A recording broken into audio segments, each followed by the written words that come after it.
Hey, Federated family, it's Tuesday, May 5th, and here's the devotion for the day. A little bit of background first. In 589 BC, King Nebuchadnezzar II of Babylon laid siege to Jerusalem. And it took him 2 years, but Nebuchadnezzar's armies eventually destroyed the city and carried the Judean people off into exile.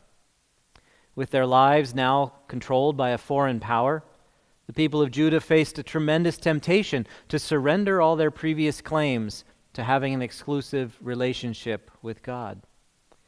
The alien culture around them compromised their worship of God and their unique cultural practices. In short, everything changed under pressure from the outside. Some of Judah's prophets declared that the exile in Babylon would only last a few years.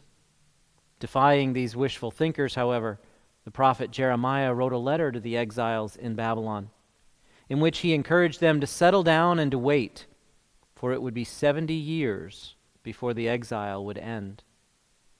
And part of that letter he wrote one of my favorite verses: "Seek the welfare of the city where I sent you into exile, and pray to the Lord on its behalf, for in its welfare you will find your welfare."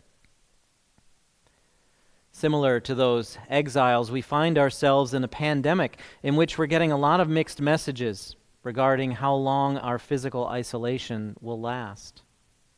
In Minnesota, our civic leaders issued a stay-at-home order for all non-essential services and workers through May 4th. Our schools are closed for the remainder of the school year. Businesses are closed and non-essential workers are out of work.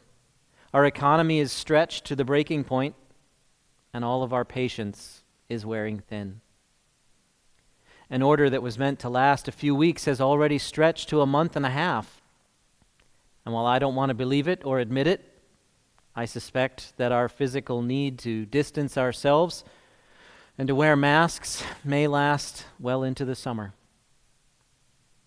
Recently, I started wondering how long this isolation will last. What if this difficult and chaotic rhythm of working from home and caring full-time for school-age children extends into the fall? What if we're not back to normal until the beginning of 2021? What if it even takes longer than that? I believe that the prophets who predicted that Judah's exile would end within a couple of years genuinely believed that God's faithfulness would bring a swift end to their suffering. I believe they wanted to encourage the exiles not to lose hope or to fall into despair. But what if their wishful thinking kept the exiles from embracing their new reality? On the other hand, then, we have Jeremiah, who says, "Buckle up, because this is going to take a while." And I don't suppose Jeremiah's words were very popular, but they did prove accurate. So while they waited, Jeremiah urged the people to actively seek the shalom of the place and the people to which God sent them. Shalom's a Hebrew word we usually translate as peace, but it means more than just an absence of conflict. It means a wholeness in mind, body, and spirit. So just imagine that. Seeking the shalom, seeking the welfare of those who had dragged you into exile. Seeking peace and wholeness for your neighbors. Seeking the very best for everyone in a tough situation. Amid those words, Jeremiah did promise that their exile would end. It would just take far longer than anyone expected. Still, Jeremiah does leave us with a word of hope. "For I know the plans I have for you, says the Lord, plans for welfare and not for evil, to give you a future and a future with hope." Jeremiah reminds us that God's plans will be fulfilled, that there will be a restoration. It just may take longer than we want. So what would it look like for us to seek the welfare of the community in which we're planted during this extended time of the coronavirus? We seek the welfare of our neighbors by maintaining a physical distance from them, as hard as it is, for as long as it takes, to prevent the virus from spreading. We seek the welfare of our community by not viewing others with suspicion or hate. We continue to greet one another in the grocery store or on the street, even if it's only with a glance or a smile from behind a mask or with the wave of a hand. We seek the welfare of our families by finding new ways to interact. We take walks together or go for drives. We play games or watch movies together. We call or FaceTime to stay connected with one another. And we seek the welfare of ourselves by continuing to care for the people around us. We sing or we garden or we clean or we sew. We write or we read to make the hours meaningful.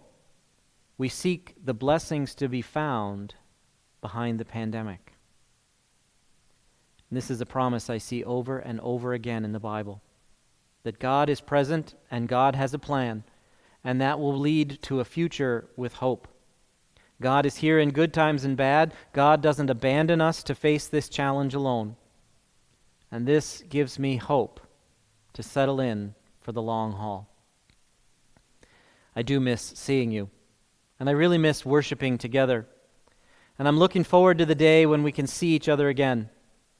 But as we wait, let me leave you with this blessing. I bless you with joy. May you find moments of laughter and bliss in the midst of suffering and distress. And may you cherish those times, and may they sustain you.